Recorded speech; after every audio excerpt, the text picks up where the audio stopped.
মাদকের বিরুদ্ধে ফের অভিযান পুলিশের। মাদক ও বিপুল পরিমাণ অর্থ সহ গ্রেফতার 3। নকশালবাড়ি টুকরিয়া মোড়ে পুলিশের অভিযানে 70 গ্রাম ব্রাউন সুগার সহ উদ্ধার 2,65,000 টাকা। বৃহস্পতিবার রাতে মাদক হাতবদলের খবর পেয়ে নকশালবাড়ি টুকরিয়া মোড়ে একটি বাড়িতে অভিযান চালায় নকশালবাড়ি থানার পুলিশ। পুলিশ দেখে পালানোর চেষ্টা করলেও 3 জন যুবককে আটক করে পুলিশ। আটকদের তল্লাশি চালিয়ে 70 গ্রাম ব্রাউন সুগার উদ্ধার করে পুলিশ। মাদক কারবারের অভিযোগে 3 জনকে গ্রেফতার করা হয়েছে। ধৃতরা হলো বিশ্বনাথ বর্মন, বয়স 22, নকশালবাড়ি টুকরিয়া মোড়ের বাসিন্দা; নন্দন বাজপুর, তোতারাম চৌধ এবং বিশাল গুরুং শান্তিনগরের বাসিন্দা। ধৃতদের আজ শিলিগুড়ি মহকুমা আদালতে তোলা হবে। জানা গেছে, বিশ্বনাথের বাড়িতে এই মাদকের কারবার চলত। এই ঘটনায় বিশ্বনাথের পরিবারের সদস্যরাই যুক্ত রয়েছে।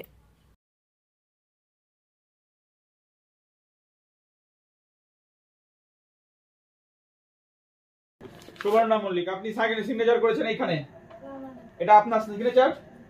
এনাকে কেন অ্যারেস্ট করা হয়েছে আপনাকে জানানো হচ্ছে এনার কাছ থেকে কি পাওয়া গেছে, ব্রাউন সুগার টাইপের জিনিস পাওয়া গেছে, যেটা সাবস্টেন্স, নার্কোটিক সাবস্টেন্স মানে ড্রাগস। আমার কথা শুনুন, ড্রাগস পাওয়া গেছে, এর জন্য ওকে অ্যারেস্ট করা হলো। কেন অ্যারেস্ট করা হলো এটা আপনাকে জানানো হলো, ঠিক আছে? ও তো বিক্রি করে না এগুলো, বড় দাদা। কে? বাপি বর্মন করে, সেটা পুলিশ দেখবে। ওনাদের পজিশন থেকে পাওয়া গেছে, আপনাকে জানানো হলো যে ওনাদেরকে অ্যারেস্ট করা হয়েছে এই একটি কারণে, ঠিক আছে? হ্যাঁ,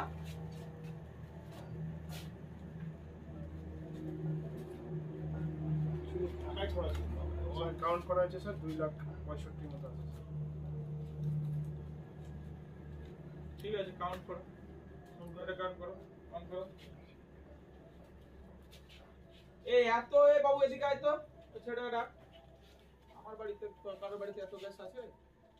এত ক্যাশ কোথা থেকে এলো? আমি জানি না, ওটা দাদাই বলবো।